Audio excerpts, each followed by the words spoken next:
네, 산부 예배에 오신 여러분들 진심으로 환영합니다. 우리 주변에 앉아 계신 분들께 이렇게 인사할까요? 한 해 동안 감사했습니다. 네, 어느덧 2025년의 마지막 산부 예배입니다. 방금 우리가 이렇게 감사를 나눴던 것처럼 이 감사의 근원은 다 하나님께 있는 것 같아요. 우리를 감사하게 만들어주신 하나님께 올해의 은혜들을 다시 되돌아보면서 하나님께 감사의 고백을 드릴 수 있었으면 좋겠습니다.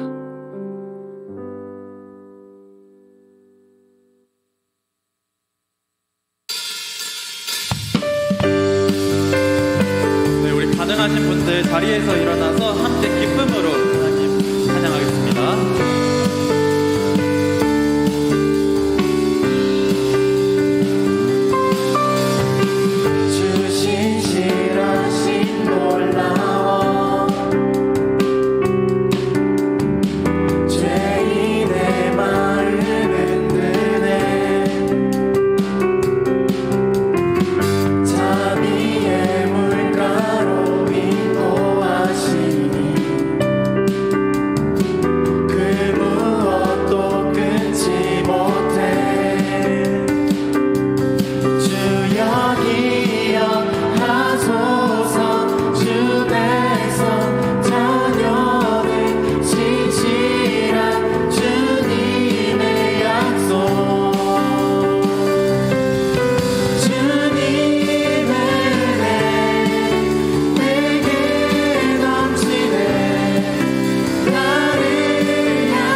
내게 넘치네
주신 마음으로 무릎 꿇고 엎드려 하늘의 주께 기도하리 하늘의 주께 기도하리 주의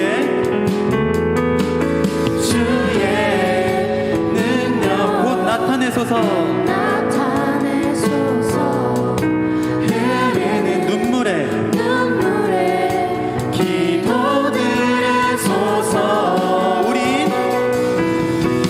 우린 부드니 천국 문을 향해 우린 간구하리 세대를 위해 주님의 이름 선포되리 온 세계 위에 우린 보게 되리 주님의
나는 달려가 주님 품에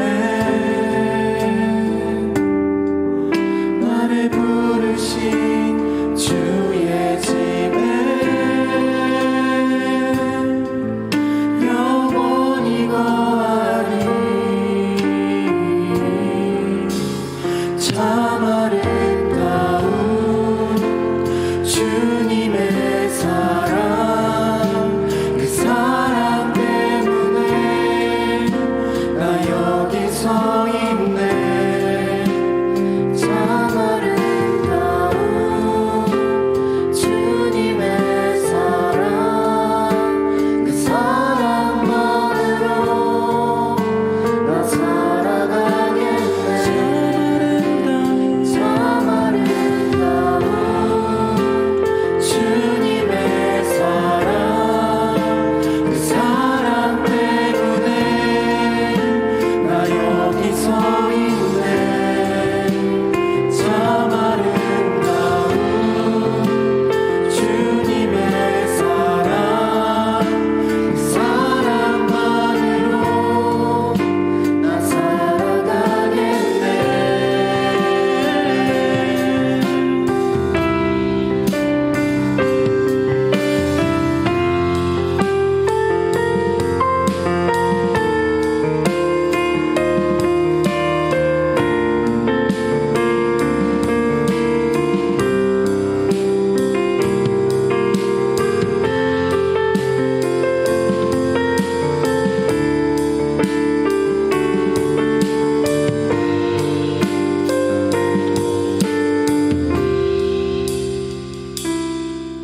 나는 어디로 무얼 향해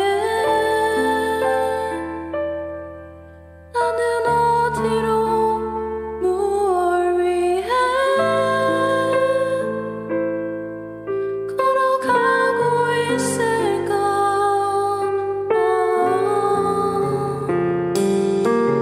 나는 달려가 주님 품에 나를 부르신 주의 집에 영원히 거하리 참 아름다운 주님의 사랑 그 사랑 때문에 나 여기 서 있네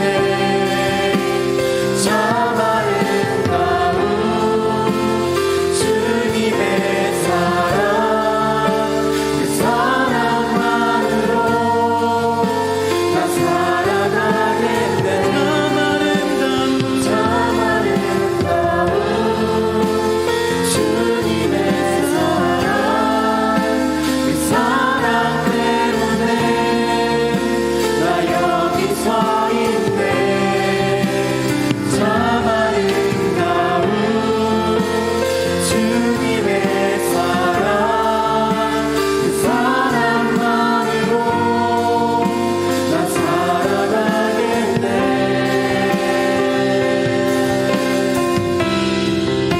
나의 유일한 고백에 내 삶을 고집하는 다운 당신뿐입니다 나의 유일한 고백에 내 삶을 고집하는 다운 당신뿐입니다 예배를 받으셔서 예배를 받으소서 홀로 영광을 받으소서 주여 나의 주여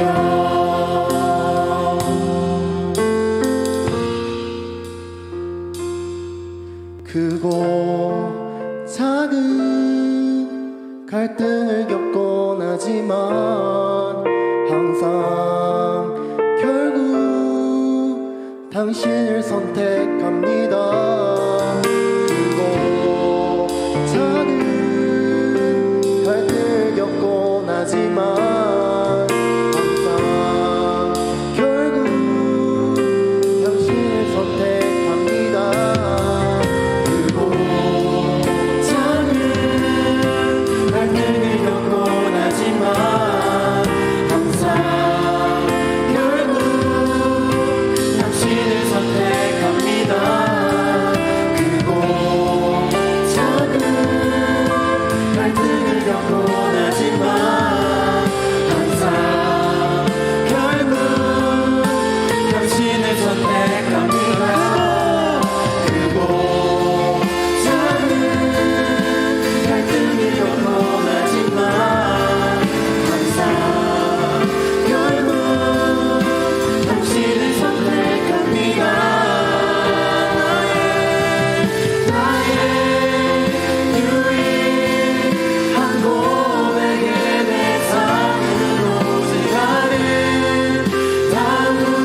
없이 걷어주시고 우리의 모습이 어떻든 우리를 전심으로 사랑하여 주심에 참으로 감사드립니다. 하나님, 우리를 사랑하셨기 때문에 그 하나뿐인 아들인 독생자 예수를 우리에게 보내주셨으니 아버지, 우리가 그 은혜를 기억하고 우리가 잊지 않고 하루하루 그것을 묵상하면서 하나님 앞으로 나아갈 수 있도록 하나님 도와주시옵소서. 이제는 하나님 없으면 살 수 없다고 고백하는 우리 청년들 될 수 있도록 이 기도 제목들 갖고 함께 주님의 이름 부르면서 기도하겠습니다. 주여, 아버지, 우리가 어떤 모습이든 우리를 사랑하여 주셔서 참으로 감사드립니다. 하나님, 우리를 가볍게 여겨주셔서 아버지, 우리가 정말 완벽하지 않은 모습이더라도 정말 우리가 매일매일 무너지더라도 하나님 우리에게 늘 찾아오셔서 정말 그 잠잠하고 엎드려진 그 우리들, 그 모습들도 기억하여 주셔서 하나님 우리를 위로하시고 우리에게 격려 주시고 또 하나님 앞으로 나아갈 수 있는 그 사랑을 주시며 아버지 참으로 감사드립니다. 주여, 그러니 그 회복을 일으킬 수 있도록 하나님 도와여 주시옵고 더욱이 청년들 가운데 하나님의 말씀이 정말 뼛속까지 펴서 아버지, 우리가 이제는 더 정말 새로운 삶을 살아갈 수 있도록 하나님 고백할 수 있도록 도와주시옵소서.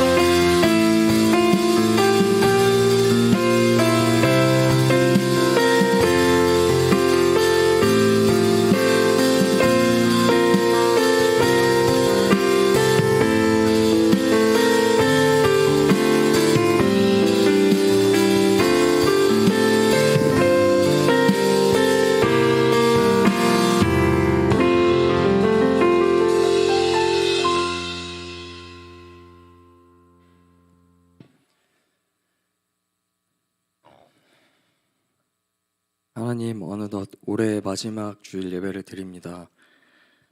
한 해를 돌아봤을 때 올해를 맞이하며 주님 앞에서 했던 결심들은 점점 흐려지고 하나님을 가까이 하지 못했던 날들이 많았음을 고백합니다. 그럼에도 불구하고 우리의 끝까지 포기하지 않으시고 우리가 아주 엎드러지지 않도록 붙들어 주신 그 주님의 크신 사랑과 은혜에 감사드립니다. 남은 올해를 생각 없이 보내지 않고 각자 한 해를 돌아보게 하셔서 부족했던 모습들이 있었다면 주님 앞에서 기도하며 재정비하는 시간을 가질 수 있게 도와주세요. 그리고 하나님, 올해 특히나 너무나 힘들고 어려운 시간들을 보낸 청년들이 있습니다.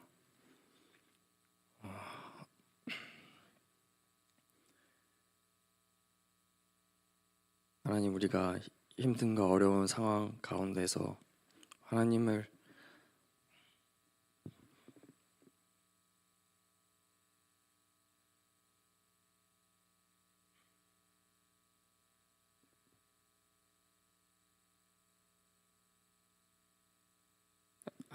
찾을 힘도 없지만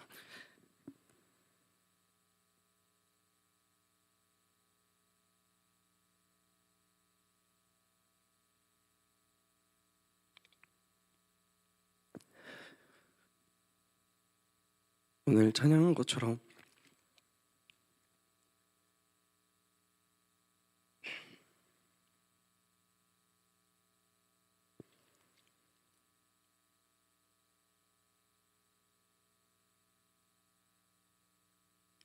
그럼에도 하나님을 선택하는 지혜로운 자녀들이 될 수 있게 도와주시고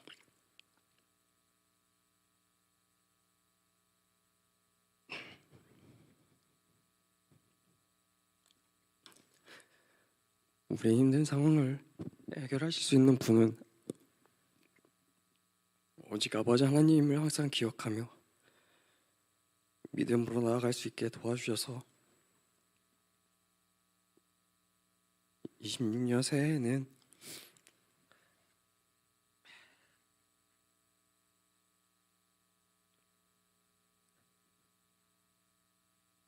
우리의 힘들었던 시간들이 감사의 기도 제목으로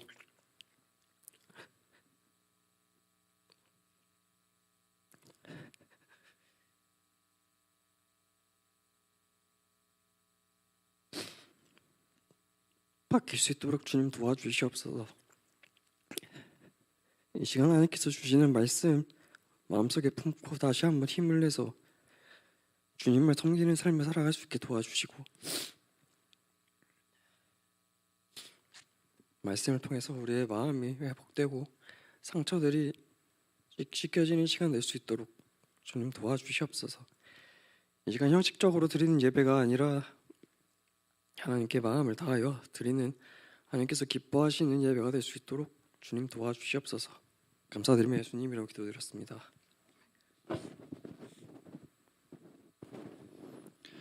나는 전능하신 아버지 하나님 천지의 창조주를 믿습니다. 나는 그의 유일하신 아들 우리 주 예수 그리스도를 믿습니다.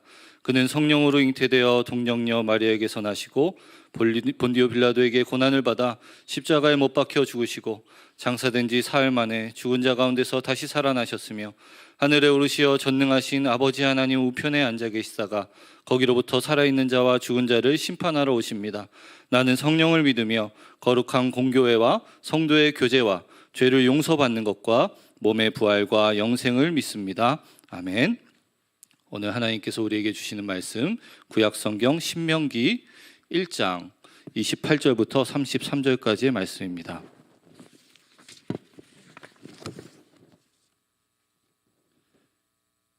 신명기 1장 28절에서 33절까지의 말씀을 우리 함께 한 목소리로 읽도록 하겠습니다.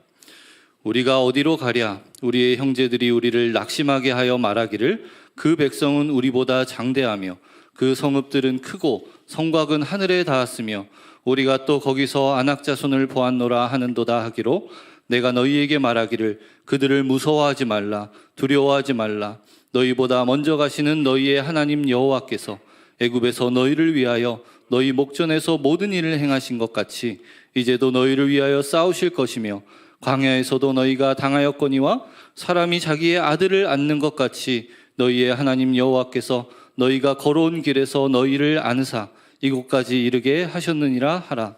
이 일에 너희가 너희의 하나님 여호와를 믿지 아니하였도다.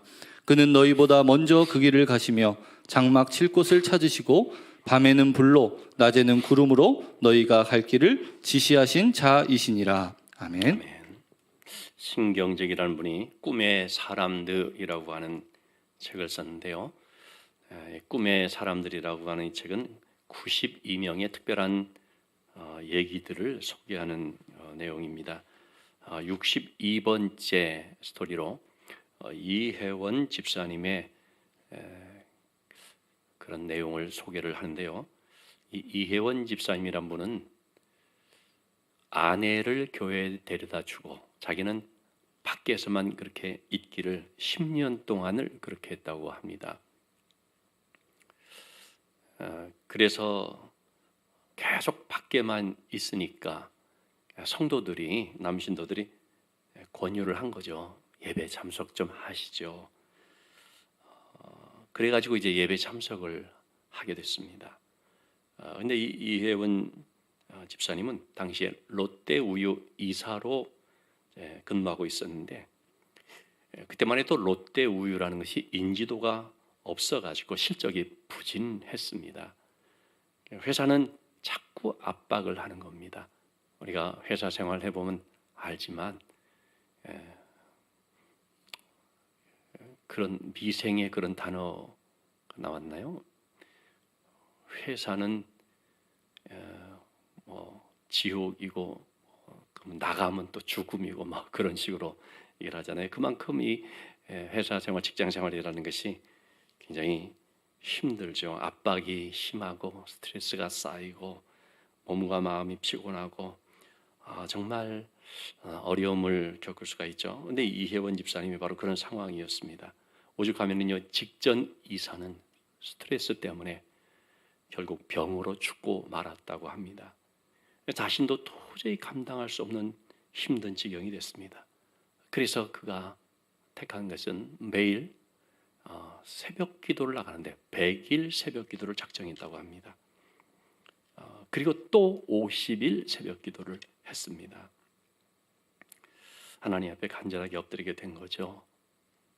정말 죽을 지경이 된 어떤 그런 심정으로 하나님 도와주세요. 살려주세요. 뭐 그런 기도를 한 것 같습니다. 하나님께서 놀랍게 응답을 해 주셨는데요. 그에게 지혜를 주셨는데 검은 콩으로 우유를 만들 수 있게 한 것입니다. 지금은 뭐 일반화됐지만 당시만 하더라도 우유는 흰색이다. 이게 다 생각하는 건데 발상의 전환을 하게 됐습니다. 검은 콩 우유가 그렇게 탄생이 됐습니다. 엄청나게 팔렸습니다. 40일 만에 1000만 개가 팔렸다고 합니다. 최고의 히트 상품이 됐습니다. 여러분, 우리가 문제 앞에서 어떻게 하느냐가 참 중요하죠. 어떤 분은 그 스트레스 때문에 죽을 수도 있고, 또 어떤 분은 하나님께 엎드려서 놀라운 은혜를 체험하기도 하더라는 것입니다. 본문의 말씀은 요단 동쪽 모압 땅에 이스라엘 백성들이 도착했을 때 일입니다. 이제 가나안 땅을 눈앞에 두고 모세가 백성들에게 광야를 회고하면서 하는 말이죠. 지나온 삶을 회고하면서 여기까지 인도하신 하나님이 어떤 분인지를 얘기를 하는데, 오늘 2025년도를 마지막 주일로 보내는 우리가 한 해를 회고하면서 또 앞으로 우리 길을 인도하실 하나님 바라보면서 보기에 적합한 말씀이다 생각을 해서 이 말씀을 함께 여러분과 나누고자 합니다. 모세는 지난 삶을 회고하면서 먼저 가데스 바네아에서 있던 일을 얘기를 합니다. 그때 무슨 일이 있었느냐? 참 이 가데스 바네아 사건은 굉장히 심각한 사건이에요. 잊을 수가 없는 그런 일들이었습니다. 가나안 땅에 들어가기 위해서 먼저 정탐꾼을 보내자. 그래가지고 12명의 정탐꾼을 보냈거든요. 28절에서 29절 말씀 다시 한번 보시면 그때 이 정탐꾼들이 가서 정탐하고 와서 보고하는 것이 뭐냐면, 거기를 가보니까 아낙 자손을 우리가 봤는데, 당시만 하더라도 거인족처럼 소문난 이 강대한 족속인 아낙 자손을 우리가 보았다는 거죠. 그래서 우리는 도저히 들어갈 수가 없다. 우리는 그곳에 가면 죽는다. 우리는 그들 앞에 메뚜기와 같다. 이런 말을 들었을 때 백성들이 어떻게 했습니까? 두려움에 빠졌죠. 불안과 공포에 휩싸였죠. 그럴 때 모세가 한 말이 뭐냐면 무서워하지 말라, 두려워하지 말라라는 것이었습니다. 여러분, 이렇게 반응이 상반된 이유가 무엇 때문입니까? 백성들은 두려움에 빠지고 모세는 오히려 무서워하지 말라라고 얘기하는데, 이 백성들은 부활을 받기 때문일까요? 아낙 자손만 바라봤기 때문이죠. 모세는 하나님을 바라봤기 때문에 두려워하지 말라, 무서워하지 말라라고 얘기하지만, 이 백성들은 그냥 아낙 자손, 그들이 가진 무기, 그들의 그 견고한 성읍, 우리의 힘으로 감당할 수 있겠냐? 안 된다. 그것만 바라보니까, 눈에 보이는 것만 보고 약속의 말씀을 신뢰하지 않으므로 두려움에 빠지게 된 것입니다. 그런 점에서 여러분, 우리가 믿음의 눈으로 바라본다는 것이 얼마나 중요한 문제인가 하는 것을 생각하게 됩니다. 믿음의 눈을 가지고 우리가 바라보지 않으면요, 우리를 지배하는 것은 상상력입니다. 그 상상력이라는 것은 부정적인 생각, 안 된다는 생각, 할 수 없다는, 또 낙심케 하는 그런 생각들이죠. 그래서 여러분, 우리가 신앙생활하면서 느낌과 상상을 가지고 하게 되면요, 약속의 말씀을 놓쳐버리기가 쉽습니다. 우리의 신앙생활에 있어서 절대적인 근거는 이 말씀이거든요. 이 말씀을 가지고 하나님을 바라볼 때 어떤 상황 가운데서도 내가 너와 함께 하리라, 나는 너의 하나님이 됨이라, 놀라지 마라, 내가 너와 함께 한다, 나는 나의 의로운 오른손으로 너를 붙들리라 하는 이 말씀을 우리가 힘입어서 나갈 수가 있게 되죠. 여러분, 성경에 보면은 이런 내용들이 참 얼마나 많이 나옵니까? 대표적으로 엘리에사 사건 우리가 생각할 수가 있는데, 아는 사람도 있습니다만은, 여러분, 엘리사가 도단이라는 곳에 살고 있을 때였죠. 아람 군대가, 이 이스라엘의 당시에 이 조건이 아람 군대가 엘리사 선지자를 잡기 위해서 군대를 파견해서 도단이라는 성읍을 에워쌌죠. 엘리사의 사환이 아침에 나와 딱 봤더니만은 이 아람 군대가 그 성을, 자기들이 있는 곳을 겹겹이 에워싼 것을 보게 되었을 때 너무나 무서워하죠. 아, 선생님, 우리 어떻게 하면 됩니까? 죽게 됐습니다. 이제 그런 상황이 됐겠죠. 그럴 때 열왕기하 6장 15절 17절 말씀에 엘리사가 기도하죠. 하나님, 그의 눈을 열어서 보게 하옵소서. 엘리사가 기도하는 것은 뭡니까? 하나님이 어떻게 우리와 함께 하시는지 이 사환이 볼 수 있게 해달라라는 거죠. 그래서 정말 그 청년이 눈을 열어봤더니 영의 눈이 떠졌고 믿음의 눈이 떠져서 본 것을 말하겠죠. 그랬더니 하나님의 불말과 불평가가 산에 가득하여 엘리사를 둘렀더라라고 말하고 있습니다. 우리가 육신의 눈으로만 보면 우리를 두렵게 하고 우리를 위협하는 것들만 보여줄 수 있지만 영의 눈을 떠가지고 보게 되면 우리를 둘러 지키고 있는 하나님의 능력의 팔, 하나님의 그 군대를 발견할 수가 있게 되지요. 자, 그렇기 때문에 문제는 우리가 어떤 일을 만났을 때 두려워하고 낙심만 하는 것이 아니라 영의 눈이 열려서 하나님께서 어떻게 하고 있는지를 볼 수 있게 해달라고 기도하는 것이 참 중요하다고 볼 수 있습니다. 우리가 기도하면서 영의 눈이 열려져 믿음으로 보면 그러면 하나님께서 어떻게 우리와 함께 하시는지를 발견하게 되죠. 자, 그런 점에 있어서 모세는 오늘 이 본문의 말씀을 통해서 백성들에게 우리와 함께 하시는 하나님, 지금까지 우리의 이 광야 길을 인도하시고 앞으로 약속한 그 가나안 땅으로 또 우리를 이끌어 주실 그 하나님, 그분이 누구냐, 그 얘기를 이 백성들에게 다시 한번 합니다.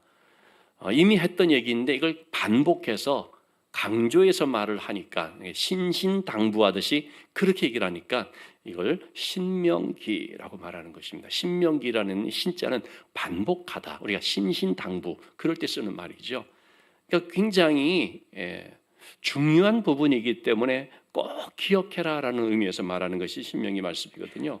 이 말씀을 통해서 하나님이 어떤 분이라고 말하고 있는지 우리가 두 가지 내용을 좀 살펴보고자 하는데, 첫째로 하나님은 어떤 분이냐?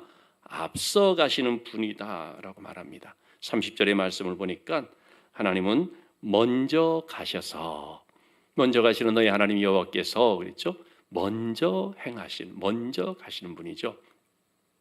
하나님께서 먼저 가시는 이유는 무엇 때문인가? 우리를 위해 싸우시기 위해서라는 것입니다. 애굽에서 너희를 위하여서 너희 목전에서 모든 일을 행하신 것 같이 이제도 너희를 위하여 싸우실 것이라. 하나님이 앞서 가시는 이유는 우리를 위해 싸우시기 위함이다는 것을 우리가 알아야 됩니다. 이 하나님은 과거 애굽 백성들을 그들과 싸우고 또 모세를 위해서만 싸우시고 그런 분이 아니죠. 그 하나님은 여전히 우리를 위해서 싸우시는 분인데 바로 우리 한 사람 한 사람을 위해서 싸워주시는 분, 그를 전심으로 의지하는 사람을 위해서 더욱더 함께하면서 싸워주시는 분이다라고 말할 수가 있겠습니다. 자, 그렇기 때문에 하나님은 지금도 나와 함께할 뿐만 아니라 나를 위해서 싸우신다, 즉 나를 위하신다, 이 점을 우리가 꼭 기억을 해야 되겠습니다. 누군가 나를 위한다라는 것은 굉장히 우리에게 힘이 되고 위로가 되는 말입니다. 여러분 보면은 내 주변에 나에게 아무도 없다, 그런 생각이 들 때 우리가 좀 힘을 좀 잃고 침체에 빠지고 그러지 않습니까? 근데 누군가 있다, 나를 위하는 그 누군가 있다, 그럴 때 우리는 용기를 얻고 다시 일어설 수가 있게 되죠. 하나님은 나를 위해 싸워주시는 하나님이라고 할 수 있습니다. 자, 하나님이 앞서가시는 것은 나를 위해서 싸워주시기 위함이고, 또 하나님이 앞서가시는 이유는 무엇 때문인가? 33절 말씀, 장막 칠 곳을 찾으시고, 즉 예비하시기 위해서 앞서가는 것입니다. 하나님이 앞서가는 것은 그냥 앞장서 가는 것만을 말하는 게 아닙니다. 앞서간다는 뜻은요, 가서 먼저 준비한다는 겁니다. 우리가 지금 청년 수련회 앞두고 기도를 하고 있습니다만, 우리 청년 수련을 할 때도 어떻습니까? 선발대가 먼저 갑니다. 그거 왜 갑니까? 준비하기 위해서 가서 세팅해 놓고 먼저 준비를 하는 거죠. 하나님은 항상 우리의 삶 속에 이런 두 가지의 모습으로 동행을 하는데 우리와 함께 하시면서 우리를 지켜주시고 또 동시에 우리보다 앞서가셔서 우리의 모든 필요한 것들을 예비해 주시는 그런 아주 독특한 성격을 가지신 분이라는 것을 알 수가 있습니다. 자, 이러한 예비함에 대해서 우리가 잘 알고 있는 구절이 뭐냐면 아브라함이 독자 이삭을 바칠 때 하나님께서 이삭 대신에 그 번제할 순양을 준비해 놓은 것을 알 수가 있죠. 창세기 22장 14절 말씀에 아브라함이 그 사실을 깨닫게 되었을 때 뭐라고 고백을 했습니까? 여호와 이레. 이 여호와 이레라는 하나님이 준비하셨다라는 뜻인데 이레라는 말은 미리 보다 또 준비하다라는 뜻입니다. 하나님은요 우리보다 그냥 한 발, 두 발 정도가 아니고 충분히 앞서서 미리 보시고 필요한 걸 준비하시는 분이라고 할 수가 있습니다. 우리는 내일 일을 잘 모르지만 분명한 사실 주께서 내 길 예비하신다는 것을 압니다. 그래서 어떤 신앙인은 그런 얘기를 했죠. 나는 나의 길을 모르나 누가 내 길을 붙잡고 있다는 사실을 안다. 이제 그렇게도 표현을 했는데 이렇게 하나님께서는 우리 앞서 가시면서 예비하십니다. 그리고 하나님은요 지금의 우리의 모습보다 앞으로 될 것을 또 미리 바라보세요. 앞으로 될 그것을 하나님께서 보고 얘기를 하시는 거죠. 자, 대표적으로 우리 사무엘 사사기 6장 12절에 보면은 기드온을 찾아와서 하나님 뭐라고 말했습니까? 기드온이 당시에 정말 연약한 가운데 포도주 틀에다가 타작을 하면서 몰래 숨어서 위축된 가운데 있었죠. 근데 하나님은 기드온에게 뭐라고 말하냐면 큰 용사여. 그러니까 기드온이 볼 때 이건 누구 뭐 놀리는 것도 아니고 나를 무슨 용사라고 말하나 싶었을 거예요. 근데 하나님은 그가 용사가 될 것을 아시기 때문에 미리 내다보고 얘기를 하는 거예요. 지금의 모습이 아니고 앞으로 될 모습. 요한복음 1장 42절 말씀에서도 예수님에게 나온 제자들이 있지 않습니까? 그 중에 게바, 즉 시몬 베드로죠. 시몬인데 그 시몬에게 너는 게바라 하리라. 게바는 베드로라는 말이거든요. 반석. 너는 앞으로 베드로가 될 것이다. 지금의 모습이 아니고 앞으로 될 모습입니다. 여러분 핍박자 사울, 청년 사울이 얼마나 교회를 받겠는데 앞장섰습니까? 근데 하나님은 사울에게 뭐라고 말합니까? 그를 부르시고 이 사람은 이방인을 위하여 택한 나의 그릇이다. 지금을 보면은 도무지 이게 받아들여지도 않고 납득이 안 되는데 하나님은 먼저 얘기를 하는 겁니다. 미리 내다보는. 나는 우리 하은이 김하은 왔나요? 있나요? 하은이가 참 고맙게 생각하는 게 뭐가 있냐면요. 하은이는 알지 모르겠지만은 처음에 이제 우리 교회에 올 때, 그러니까 뭐 교회 우리가 여기 세워지고 얼마 안 돼서죠. 왔는데 그때만 하더라도 뭐 청년 청소년부 뭐 규모가 작고 또 뭐 교회가 작고 그런 상황이죠. 그러니까 이제 엄마 아빠는 지금의 김장규 집사님, 손숙경 권사님, 엄마는 이게 특히 엄마가 그랬다. 다른 교회 가자. 이게 너무 작아서 안 된다. 근데 하은이가 지금은 그럴지 몰라도 앞으로 될 교회다. 앞으로 부흥할 교회다. 저만 하더라도요. 우리 교회 처음 왔을 때 그렇게 못했어요. 앞으로 되는 모습을 제가 바라보지 못했어요. 그래가지고 이게 어떻게 내가 이 교회에서 그냥 나갈까 그런 생각을 하면서 있었던 참 그런 참 감추고 싶은 그런 시간들이 있는데, 근데 하은이는 제가 벌써 보는 눈이 달랐던 거죠. 이 교회 될 교회다. 그래가지고 지금의 김장규 집사님, 손숙경 원사님 얼마나 귀한 일꾼으로 잘 자리잡아 섬기고 있는지 정말 내가 감사한 마음을 가져요. 여러분 우리가 지금의 모습이 아니고 앞으로 될 것을 볼 수 있는 안목이 있어야 되죠. 에드워드 랭거렉 교수라는 분이 그런 일화를 이제 쓴 걸 제가 봤어요. 7살 때 사탕을 훔쳤다고 합니다. 그러자 이 가게 주인이 당장 부모님 불러오라고 했습니다. 부모님이 왔습니다.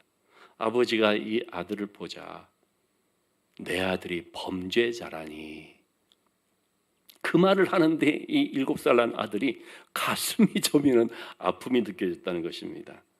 근데 엄마는 뭐라고 하느냐, 눈물을 흘리는 이 아들을 보면서 내 아들 범죄자 아니다, 얘는 앞으로 목사가 될 사람이다, 그렇게 얘기를 하는데, 그렇게 얘기를 하면 내 속에 있는 가능성을 보고 내가 이미 행한 일이 아니라 앞으로 될 일을 보고 그렇게 얘기를 했다는 거죠. 그러니까 참 그런 것이 우리에게 얼마나 힘이 되고 위안이 되는지 모릅니다. 지금 볼 때는 뭐 아무것도 아닌 것 같고 오히려 좀 잘못될 것처럼 보여지고 그럴 수 있을지 모르지만, 그러나 정말 믿음으로 아니다, 얘는 앞으로 하나님의 사람이 될 것입니다. 쓰임받는 사람이 될 것입니다. 더 발전할 것입니다. 이렇게 우리가 미리 바라보면서 얘기하는 게 참 중요하다고 봅니다. 하나님이 그런 분이거든요. 지금의 우리의 모습이 부족하고 때로는 실패하고 그럴지라도 하나님이 그걸 가지고 규정하는 것이 아니라 앞으로 큰 용사다, 개바다, 택한 그릇이다, 이렇게 하나님께서 말씀하시는 줄 믿고 우리가 다시 일어서서 말씀을 붙잡고 나가야 될 줄로 믿습니다. 하나님은 앞서 가시는 분이라고 했습니다. 두 번째, 하나님은 어떤 분이시냐? 우리를 안고 가시는 분입니다. 31절의 말씀에 광야에서도 너희가 당하였거니와 사람이 자기의 아들을 안는 것 같이 너희 하나님 여호와께서 너희가 걸어온 길에서 너희를 안으사 이곳까지 이르게 하셨느니라. 하나님은 아버지처럼 우리를 위해서 싸워주시고 어머니처럼 우리를 안고 가십니다. 여러분, 안아준다라는 건 뭡니까? 친밀함과 애정을 뜻하는 것이죠. 자녀를 안아줄수록 안정감이 있고 또 정서적으로 평안하고 자신감을 갖게 한다고 말하죠. 하나님께서 안아주신다는 것이 바로 그런 뜻이고, 하나님이 또 우리를 그렇게 안고 가신 것입니다. 우리 찬양 가사처럼 어린 나를 품에 안으시사 항상 평안함 주시도다. 근데 하나님이 어디서 안아주시다고 지금 말하고 있습니까? 너희가 걸어온 광야에서. 여러분, 이 광야 길이라는 것은 어떤 것입니까? 19절의 말씀 보면은요, 그 크고 두려운 광야라고 했습니다. 신명기 32장 10절 말씀에서는 황무지 짐승이 부러지는 그 광야, 거기서 만나주시고 호위하시고 보호하시고 자기 눈동자같이 지키셨다 말합니다. 하나님의 이런 안아줌이 없었다면요, 그 백성들은 광야에서 유지가 될 수가 없었을 것입니다. 그들을 더 이상 살 수도 없었을 것입니다. 안아주셨기 때문에 그들이 잘 지나올 수가 있었고 또 이렇게 성장할 수가 있었던 것이죠. 안아줌이라는 것이 얼마나 참 귀한 것인지, 1995년 10월 매사추세츠, 미국의 그 매사추세츠 병원에서 28주 만에 태어난 쌍둥이, 그러니까 미숙아죠. 보통 적어도 30개월 이상이 좀 돼야 되는데, 그런데 28주 만에 태어난 카이리와 브리엘이라고 하는 두 아이가 있는데 몸무게가 1kg이 그 정도도 아마 안 되는 그런 상황인가 봐요. 그래서 인큐베이터로 들어갔죠. 그런데 이 언니는 회복을 했는데 동생은 맥박과 혈압이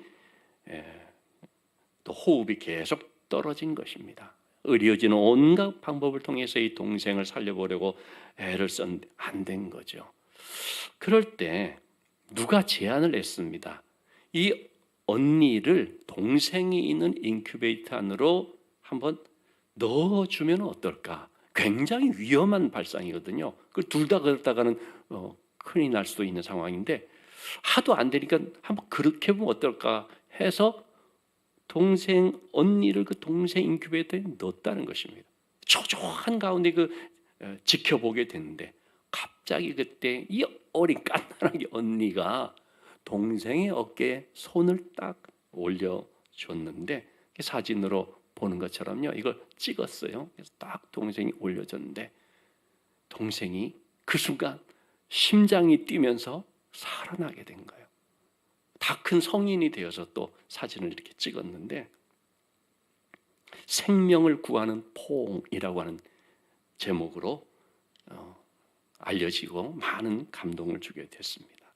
손을 얹어준다는 거. 여러분 죽을 수밖에 없는 우리를 위해서 하나님이 손을 얹어줬어요. 예수 그리스도의 십자가의 죽음이라는 사건을 통해서 우리에게 손을 얹어줬어요. 그랬더니요 우리의 심장이 뛰기 시작한 거예요. 영적인 심장이 뛰기 시작한 거예요.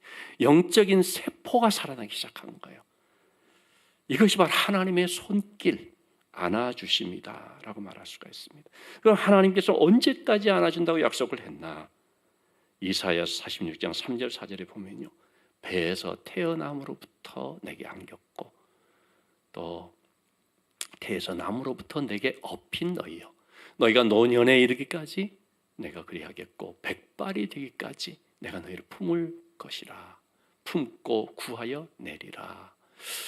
여러분 하나님은 우리의 평생을 이렇게 돌보신다는 말씀을 하고 있는 것이죠. 우리는 부모 품에 안기는 어린아이처럼 주님 품에 안겨야 됩니다. 어린아이의 특징이 뭡니까? 부모를 신뢰하는 것입니다. 부모에 대한 의존성을 갖는 것입니다. 엄마를 막 울고 불안하다고 엄마를 딱 보는 순간 어떻게 돼요? 안심이 돼가지고 울음이 뚝 그쳐지거든요. 엄마를 찾는 아이처럼 우리가 그렇게 하나님을 찾고 바라봐야 되는 거죠. 우리 힘으로는 절대로 살 수가 없기 때문에 절대적으로 하나님의 도우심이 필요하기 때문에 하나님의 안아주심을 위해서 계속해서 우리가 기도해야 되죠. 하나님의 안아주심이 없으면 광야길을 걸을 수도 없고 버틸 수도 없고 힘들고 지쳐서 낭망하여 넘어질 수밖에 없으니까 우리는 그 하나님을 계속 구하면서 안아주심을 위해서 기도해야 되죠. 그런데 이런 하나님의 안아주심이 있는데 그걸 거절하는 사람들이 또 있어요. 하나님 괜찮아요. 그런 하나님의 안아주심을 간섭이라고 생각하고 성가시게 생각하고 그래서 뿌리치고 그런 사람들이 있죠. 자, 오늘 성경 32절에 보면 뭐라고 말합니까? 하나님이 이렇게 너희를 안고 이렇게 왔는데 너희는 어떻게 했냐? 너희 하나님 여호와를 믿지 아니하였도다. 하나님이 그들을 구하시고 먹이시고 위에서 싸우시고 안고 가셨는데 다른 백성이 아닙니다. 바로 너희 그 백성들을 위해서 하나님께서 그렇게 하셨는데 정작 그들의 반응이 뭐냐면 안 믿었다라는 거죠. 안 믿은 이유가 무엇 때문입니까? 교만 때문이죠. 우리가 알아서 할 테니까 하나님 신경 끄세요. 여러분 그러면 우리는 망합니다. 하나님이 도와주셔야 되는 거죠. 하나님께서 함께 해주실 때, 안아주실 때에 약속의 땅으로 우리가 들어갈 수가 있는 것이지 하나님 함께 하지 않으면요 작은 두려움 앞에서도 무너져 버립니다. 작은 문제 앞에서도 낙심해 버립니다. 하나님께서는 하나님의 아들 예수님을 이 땅에 보내셔서 십자가에서 죽으시게 하심으로 우리의 모든 죄를 용서하고 천국을 예비하고 인도하여 주시는데 그것은 전적으로 나를 위해서라고 할 수 있습니다. 주님의 십자가는 나를 위한 십자가라고 할 수가 있고 하나님은 나의 아버지라고 할 수가 있죠. 그걸 믿고 그 품에 안겨 살아야 하는 것이죠. 힘들고 어려울 때일수록 그 품으로 달려가며 도우심을 얻기 위해서 은혜의 보좌 앞으로 나가서 기도하며 매일 말씀을 붙들고 묵상하며 삶에서 적용하기를 힘써야 되겠습니다. 말씀은 남의 것이 아니라 나의 것입니다. 남이 듣게 하는 것이 아니고 내가 들어야 되는 말씀, 내 말씀으로 받고 나에게 적용하고 내가 순종해야 되는 말씀이죠. 그럴 때 하나님 사건이 나의 체험이 되는 것이고 하나님의 평안과 기쁨을 누리며 살 수가 있는 것입니다. 결론의 말씀인데 여러분 대나무는요 바람이 아무리 세게 불어도 쉽게 쓰러지지 않고 곧게 하늘을 향하여 잘 자라는 것인데 그 비밀이 어디에 있느냐? 줄기 중간중간에 있는 마디에 있다고 하지요. 여러분 대나무를 보시면 이렇게 마디마디가 매듭지어져 있는 거죠. 이 마디가 대나무를 단단하게 붙잡아주고 흔들림 속에서도 다시 중심을 잡게 해준다는 것입니다. 드럼통이 있잖아요. 드럼통이 원래 그냥 양철로 그냥 통으로 이렇게 만들었었다고 합니다. 그러니까 힘도 없고 유지도 잘 안 되고 그랬다고 해요. 근데 이 드럼통을 대나무처럼 중간에 매듭을 주면서 그렇게 만들었다는 거예요. 그랬더니 이 버티는 힘이 엄청나게 달라졌다는 것입니다. 3배나 강해졌다고 합니다. 이 작은 변화지만 구조 자체의 그런 힘을 완전히 바꾼 것입니다. 여러분 마디라는 게 뭡니까? 시련을 겪으면서 생겨지는 것이 마디입니다. 사람의 삶도 다르지 않다고 봅니다. 아무 굴곡 없이 평탄하기만 하면은요 정말 밋밋한 겉보기에는 매끄러울지 모르지만 큰 바람 앞에서는 그냥 휘청거리면서 넘어질 수밖에 없는 것이죠. 그러나 고난과 실패, 아픔을 통과한 자들의 삶에는 반드시 마디가 맺혀집니다. 그것은 단순한 상처가 아니라요 우리를 단단하게 만드는 그 마디가 되는 거죠. 그런 마디를 통해서 우리가 다시 일어설 수 있는 힘을 얻게 됩니다. 고난은 누구에게나 힘겹지만 그 시간을 견딘 사람에게는 마디가 남기 때문에 그것 통하여서 쉽게 부러지지 않는 단단함을 갖게 되겠습니다. 오늘의 바람이 거세다고 할지라도 그것이 내 삶에 하나님이 마디를 만들어 가시는 그런 또 의미가 있다라는 사실을 우리가 잘 깨닫고 감당해 나갈 수 있게 되기를 바랍니다. 그래서 내 힘이 아니라 하나님의 도우심을 구하면서 그 하나님의 손길을 늘 경험하는 또 주어지는 이 새해 다가오는 희망이 찬 새해가 되기를 주님의 이름으로 축원합니다. 기도하시겠습니다. 아버지 하나님, 금년 한 해를 돌아볼 때 인생의 광야 같은 여정들이 우리 가운데 있었음을 고백합니다. 때로는 지치고 때로는 넘어지기도 하고 때로는 견디다 못해 아우성을 치면서 기도할 힘조차 없는 순간을 맞을 때도 있었음을 고백합니다. 그러나 분명한 사실은 하나님이 그 가운데 동행해 주셨고 우리보다 앞서 가셔서 준비하셨고 과정 가운데 우리를 안아주셔서 여기까지 인도하여 주신 줄로 믿습니다. 시련을 만날 때 이것이 우리를 단단하게 하는 마디로 하나님께서 역사하심을 알고 어떤 순간 속에서도 하나님 의지하고 하나님이 나의 하나님 되시며 나를 위하여 싸우시며 내 인생을 더 복되게 하시며 지금의 모습이 아니라 장차 될 것을 바라보며 인도하신다는 것을 기억하고 더욱 믿음 굳세어지는 우리 모두가 되게 하여 주옵소서. 귀한 예물을 하나님 앞에 드립니다. 정성을 다하여 드리는 손길을 기억하시고 축복하시며 물질의 문제에 어려움 당치 않고 물질 문제뿐만 아니라 우리의 삶의 모든 문제를 하나님께 맡김으로 하나님의 도우심을 경험하는 복된 삶이 되게 하여 주옵소서. 예수님의 이름으로 기도합나이다.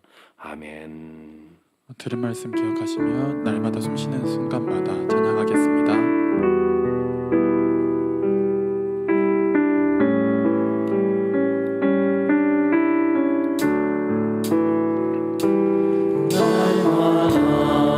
숨쉬는 순간마다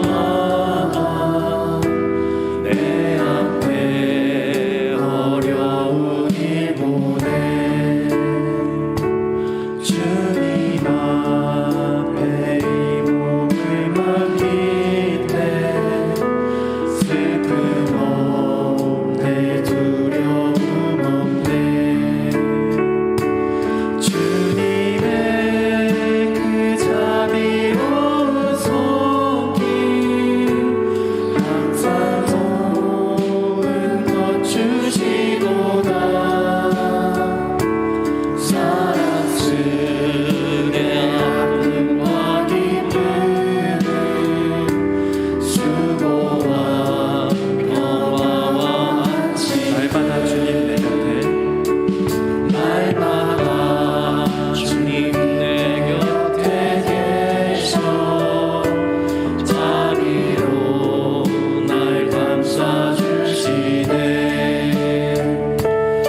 이제는 우리 주님 예수 그리스도의 은혜와 하나님 아버지의 극진하신 사랑과 성령님의 감화감동 교통하심이 인생의 어려운 순간마다 주의 약속 기억하며 더욱 힘있게 주님 의지하며 살기로 다짐하는 온 성도들 위해 지금부터 영원토록 함께 하시기를 축원하옵나이다.